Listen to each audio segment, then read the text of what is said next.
We started having a question about who really has a deeper contact with the universe, with God, nature. Is it the people that are dressed in a certain robe, that do certain rituals, that have certain wands, or are according to a certain sect or religion? Or is it anybody who says, can it be just two people like us, dressed in bathing suits, sitting on the beach, and we feel that we're always connected to the universe? Is there really a way to tell who is more connected than somebody else, or is that just all made up by our society?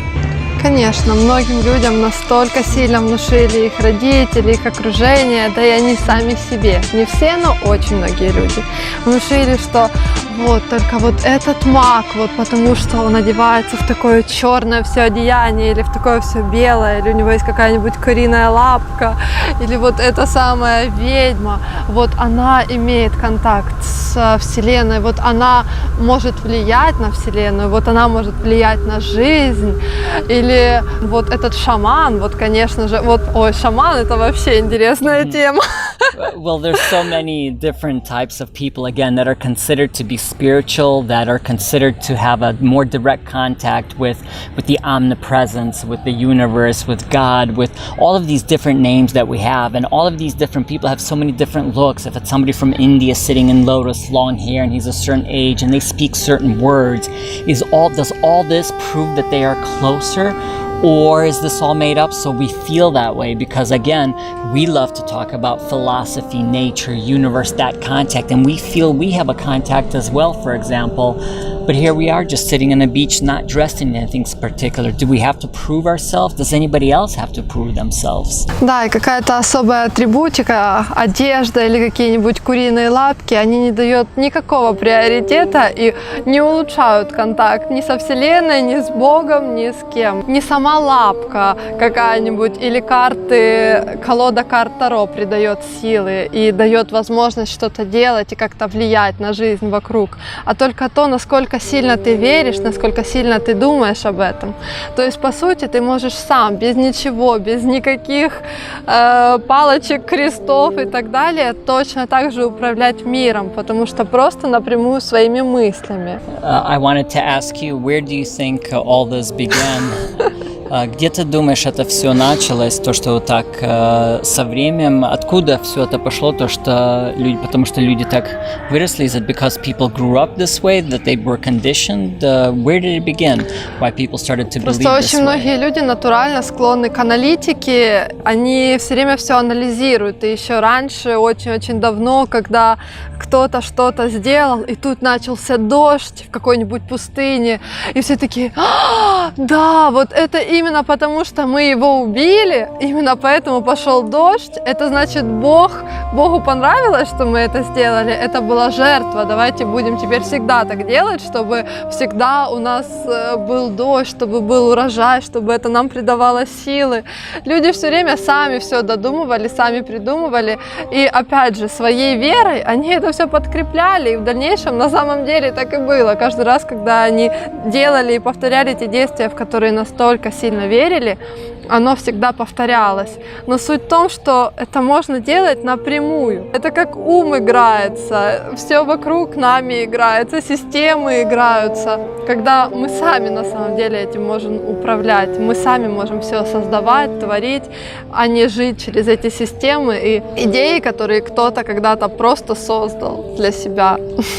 So really, it's about the power of the mind. Если правильно я понял, это все, в принципе, в уме и сила ума. И как мы думаем, то мы производим, и можно думать так, как остальные, правильно, то, что придумали какую-то идею, или просто можно понимать то, что ум очень сильный, right? That it's all about the power of the mind. We can really direct our mind to create, or we can create or become part of these systems. Because really everything had to begin somewhere, but really everything begins in the mind, as I understand what you're saying also. Конечно, потому что контакт есть абсолютно у каждого. Нет у кого-то больших сил или больших каких-то заклинаний, потому что есть какая-то особенная книжка.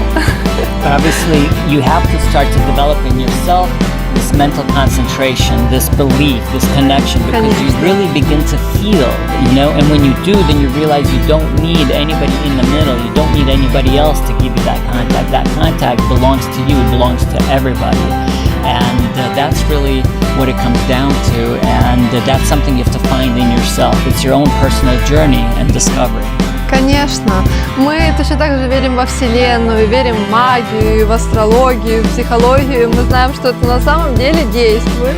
Но если ты живешь на этом уровне, если ты живешь в этой системе, оно и будет всегда действовать.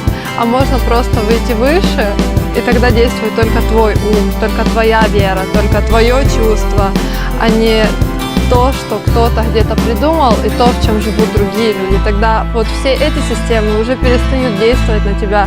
Тебя уже никто не может сглазить или наложить какое-то проклятие, потому что ты просто веришь, что твой контакт, и ты это знаешь, и просто у них нет силы, потому что ты уже не живешь и не крутишься в этом.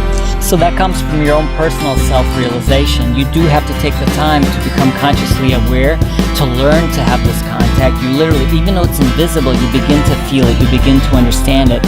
And it doesn't mean that other systems or other people don't share information with you that you can't learn from them, but ultimately you have to believe in yourself that you have everything, you possess everything that anybody else has, and nobody else, you don't depend on anybody else to give you that contact with the universe and with the world. Не обязательно иметь стаж жизни в 60 лет, какое-нибудь длинное одеяние, седую бороду. Это все кто-то придумал. Каждый сам идет к пониманию.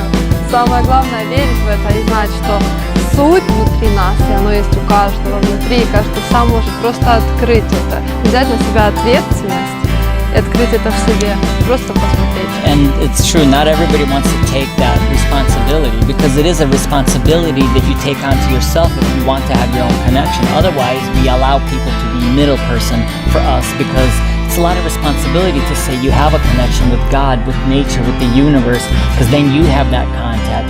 And not everybody wants to be responsible, and we understand. But if you're on that journey and you want that same experience of that deep connection, then you have to take responsibility. You have to explore that self-realization, and then you can have that experience like some of the people do. And we're on that journey as well. Victoria and I talk about it all the time because we believe we can have that connection as well. And so this is why we're having this question with you. Конечно, самое главное не сомневаться и верить, и идти навстречу этому. Sounds good. Cut. Every chance we get